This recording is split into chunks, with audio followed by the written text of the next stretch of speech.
Next up, we have, um, where is it? We have our good friend, the Fat Electrician, which got a real short one, which is about weaponizing ice cream in World War II. And I might be more quiet on this one though, because my throat is really dry. So full disclaimer, we don't say much during this one. Oh boy, this video is going to be aggressive. Today we're talking about the biggest logistical flex of all time, the sheer amount of ice cream the US military managed to eat in World War II. Buckle up because it's gonna get weird. In 1943, the US military managed to eat 135 million pounds of ice cream. I don't know how you guys want to quantify that, like elephant meters or kiloelephants. It's 10,384. Write that down. Moving on. Hey, real quick, this video is brought to you by my favorite sporting goods store, Shields. They've got over 30 retail locations across the US and an even better online store that offers price matching and satisfaction guaranteed or your money back. So if you need anything from camping gear to sporting goods to casual clothes to work clothes, make sure to go check out Shields in person, or I'll have their link in the description down below. Back to the video. Why on earth was the American military eating so much ice cream? Couple of reasons. Reason number one, America, because America's always number one and we can.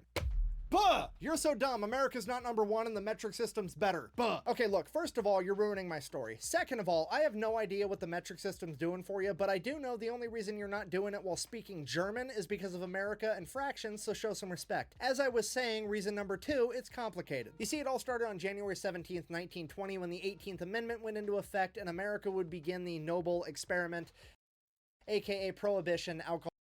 Is this a case where like they took because we're like, oh, no more alcohol. We're no longer allowed to have alcohol. They just went to ice cream parlors instead. Is this what this basically is going to turn into? You hit me with the hammer, I'll work. I mean, I guess it's a painful incentive, but maybe. Alcohol's banned across all of the US. Because of this, pretty much overnight, all the bars in America turned into ice cream parlors rather than go out of business, and ice cream stepped up to fill the social void left by alcohol. If you're not picking up on a put down, I'm trying to tell you that ice cream is essentially the new booze. And I know what you're thinking, why on earth would the American government ban alcohol? It's the land of the free, the home of the brave, and now you can't even enjoy a beer? That doesn't make any sense. But apparently America had a severe drinking problem back then, so the government had to step up and ban alcohol because they care about our health. That's the biggest crock of shit I have heard in my life in a while.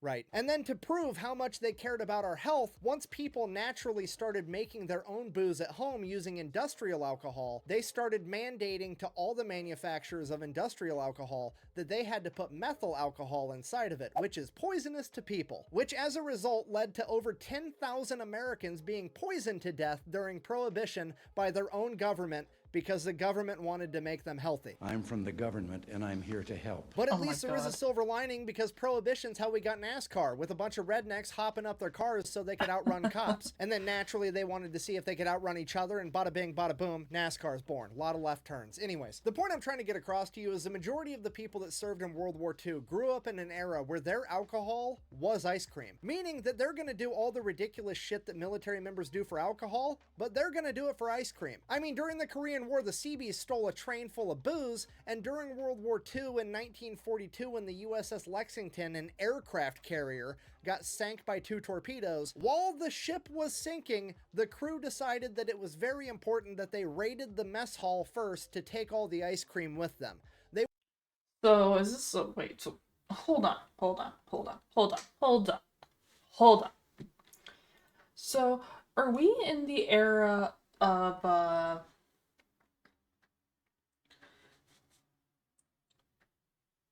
we're gonna do the stupid shit for ice cream at this point, but all the good stories in this case would start with the ice cream, and sort of our modern day every good story starts with alcohol. Is that what's going on here? They were literally sitting in life rafts eating ice cream out of their helmets. The crews for B-17 and B-24 bombers Certainly used to take was. ice cream mix, put it inside of ammo cans, and then stick it inside the ball turrets when they went on a bombing run, because then if they made it back after successfully bombing the enemy, the ball turret got cold enough and there was enough turbulence that it would both chill and churn the ice cream, so then they had fresh ice cream afterwards. There were literally mobile That's ice cream ingenious. factories that would follow the front line just behind it and deliver fresh ice cream to the front line every day. And then we get to the absolute pinnacle of logistical flexing, the ice cream ships of World War II. Yeah, the Navy had 3 Ice cream ships?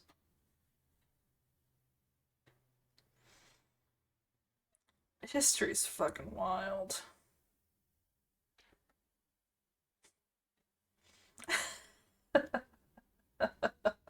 Also, welcome on in, Devil Dog.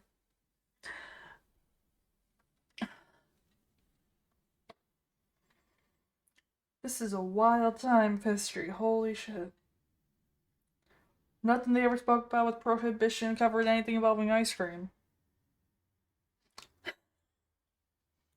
of these things. They could make 500 gallons of ice cream a day. They had enough refrigerated storage to hold 2,000 gallons, and their entire job was to make ice cream and deliver it around the Pacific Theater. Now, to be fair, it's technically not a ship. It was a concrete barge. If you don't know the difference, a barge doesn't move under its own power. It's basically got to be pulled around by tugboats. Also, when I say concrete barge, a lot of people seem to misinterpret it and think that it was a barge that was used for mixing concrete and then they retrofitted it to make ice cream instead. That's not what happened. It's literally made out of concrete. During World War II, pretty much everything was being rationed, and the US military experimented with making boats and barges out of concrete, like the USS Quartz was completely made out of concrete. And then later, after they determined that the barges sucked, the US Navy took 3 of them, spent $1 million on each, retrofitted it into an ice cream factory. And not only is this the biggest logistical flex of all time, it very well may be the biggest morale-changing factor ever. I mean, think about this. It is 1945, and these guys are eating a frozen dairy treat 2,000 miles from home, and the enemy is literally 15 miles from home, and they can't get food. Do you have any idea what effect it would have on your morale if you— Wait. Is this whole thing with ice cream the entire thing that started the entire cheese problem later? About there being an overabundance of cheese because there's too much milk? Or dairy? Cream, whatever was used for milk or cheese. My brain's fried right now, I'm sorry. you were the bad guy in World War II and you haven't eaten in 3 days, but it's okay because you have a superior warrior culture and your team's gonna pull through and you're gonna win because go team, you guys got this. And then the Americans come over the hill with flamethrowers and fucking ice cream cones. Maybe, just maybe, you're on the wrong side of this argument. Fucking Hold ice on. cream. I don't know why. I love this image right here with just this little ice cream cone here. I love this so much. I never thought a guy holding an ice cream cone could be intimidating. Cones. Maybe, just maybe, you're on the wrong side of this argument. That's like the Star-Spangled Darth Vader, okay? Come to the red, white, and blue side. Spangled Darth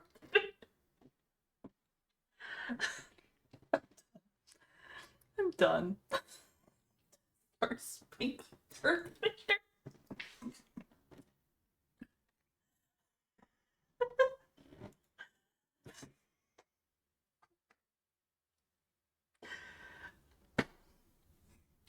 I have officially lost it.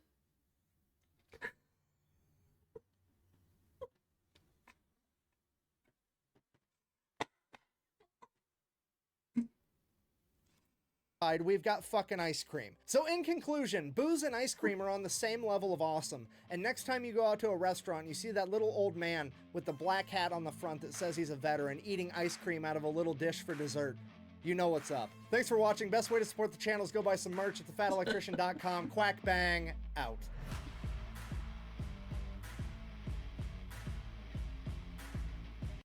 A little disappointed he didn't have any bloopers for that.